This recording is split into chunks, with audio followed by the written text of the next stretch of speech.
I try to make these commentaries so short, and then I end up going on so long. This is why it takes me so long to post. I'm trying to master the 10-minute commentary. So even with me telling you all of this right now, it's probably me wasting a little bit of time. But then I felt like I wanted to say that because my original plan was to come on and present myself. I was going to put the camera on myself. When somebody left a comment saying, well, when are you going to show yourself? That was my original intent, to show myself, but then my tooth broke and I was like, I'm not coming on with a broken tooth. And then I was having problems trying to record myself. I didn't even have my equipment right. So that's how I ended up doing the commentary like this.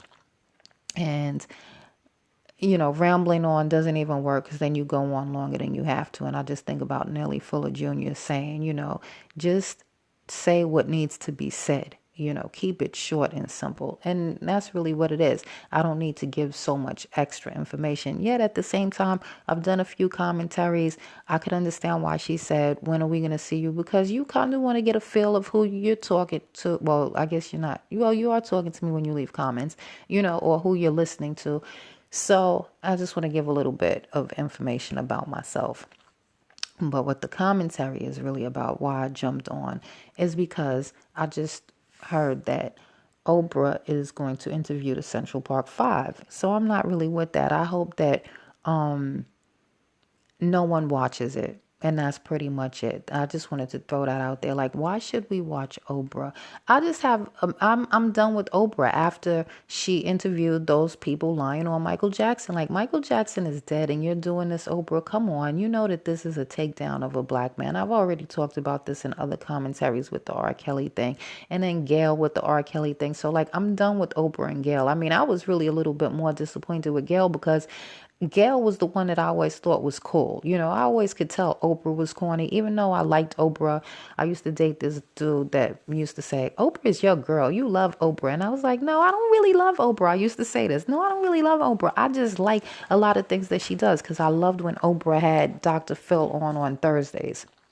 I did used to come home to see Oprah on those Thursdays that she had Dr. Phil. I loved it. And I liked when she had Ayanla, and that was all happening around the same time. And then she had that magazine come out, and when her magazine first came out, I loved the magazine. So that's why I understood why people thought I liked Oprah, because I was feeling what Oprah was doing at that time. And I used to defend Oprah on a lot of things, like when she had Ludacris on the show and she was like, oh, I don't really like your music. I was like, oh my God, how tacky. You have him on there for the movie. And I just saw his face go from excitement about being on Oprah to his whole face just dropped. And then the rest of the show, he was just sitting there like, why am I even here? And I wasn't mad at him because I understood, but I still even excused her. I was like, oh, well, she's from that time. She doesn't want her audience to think that she's likes that type of music, even though it was no need for her to even say it. It was tacky, it was rude and uncalled for. But I gave her, I excused it, but another thing that she did that pissed me off was with Whitney Houston's mother. When Whitney Houston died and she interviewed her mother, she asked her mother, well, would you have been upset? Because she was addressing the rumors about Whitney Houston being gay. She said, well, would you have been upset if she was gay? And Whitney Houston's mother said yes. So then she asked her again. She said, you would be upset if she was gay? And Whitney Houston's mother said yes. And I think she asked her 3 times. Now, I'm not really sure, but it was just one time too many. Like, she already answered and you're still going on. And then you just looked at her like, like as if she said something wrong. Like, why can't that bother her? I'm going to be straight up. If I found out that my son was gay, I'm not going to be happy about that either. Yes, I'm going to be upset. You don't have kids with the hope that they're going to be gay. Most people have kids with the hope that their kids are going to have kids so that they have grandchildren, so that it's a legacy. I mean, what do people have kids for? You just having a kid for your accessory? I mean, I don't know. And that's the thing. People are so afraid today to say how they honestly feel, because when you say things like that, then people want to put words in your mouth like, oh, well, what's your problem with gay people? No, you don't have a problem with gay people, but you don't want your kid to be gay. And gay people shouldn't even be offended when somebody says that, because this is what's real. Okay. See, I could go into this thing with the whole gay thing, but it's gonna take me over my little 10-minute mark. So I'm not going to jump all into that.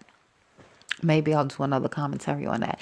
So it's not about having a problem with gay people. It's not about thinking that gay people shouldn't have rights or whatever it is. It's about you're not going to be happy if your kid is that. It doesn't mean you're going to love your child any less. It doesn't mean that, it doesn't mean anything except you're not going to be happy with it. I wouldn't be happy if my son wanted to be a ballet dancer. You know why? Because I don't like ballet. So I don't feel like going to all of these things, watching it. I'm not going to be happy if my son's favorite pet would be rats because I don't like rats and mice. So do you see what I'm saying? So it's not anything to do with whether you're going to love your child less, whether you have a problem with, hey, rats are here, they're in the world, but I don't want rats as pets. And I wouldn't want, even if my child was grown, I don't want to have to come to your house and visit you and there's rats all over there. But it doesn't mean that I'm going to love you any less.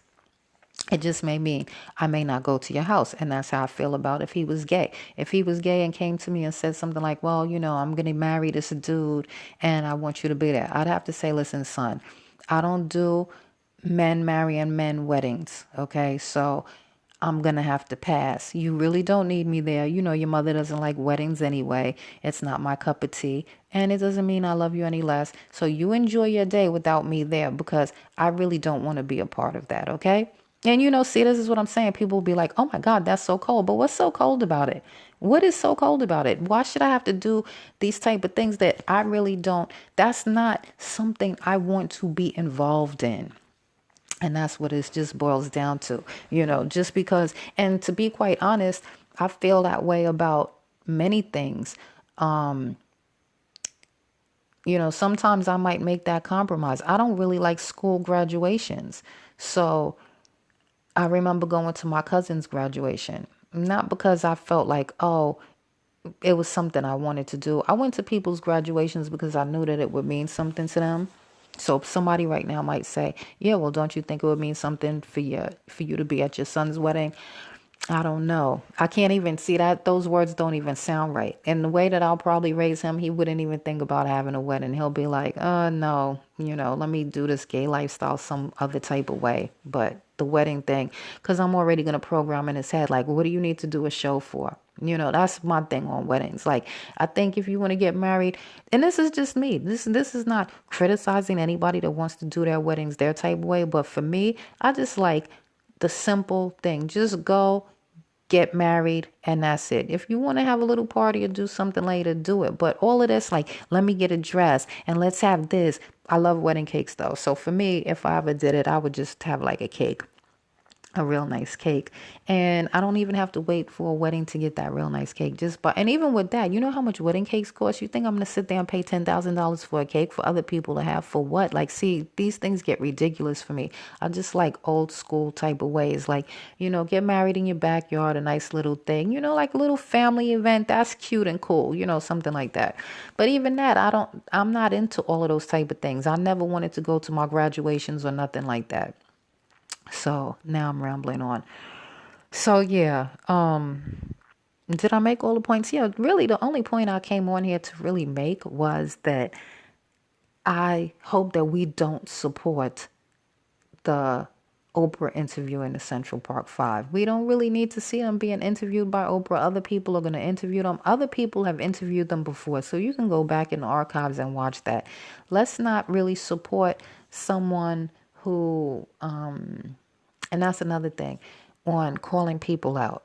I'm not really one to call people out for things that they do wrong. I don't want to make this platform a place where I'm talking about people and things like that. But when I feel that you're detrimental to Black society, at that point, I think that you should be called out. When you are doing things to harm Black people or to help the system take Black people down, then yeah, you should be called out. If you're a politician that is lying to the Black people or steering them in the wrong direction, you need to be called out. Things like that, those are the type of people I feel need to be called out. If you're trying to steal or rob from the Black community, you need to be called out. So anyway, thanks for listening. Take it in and win.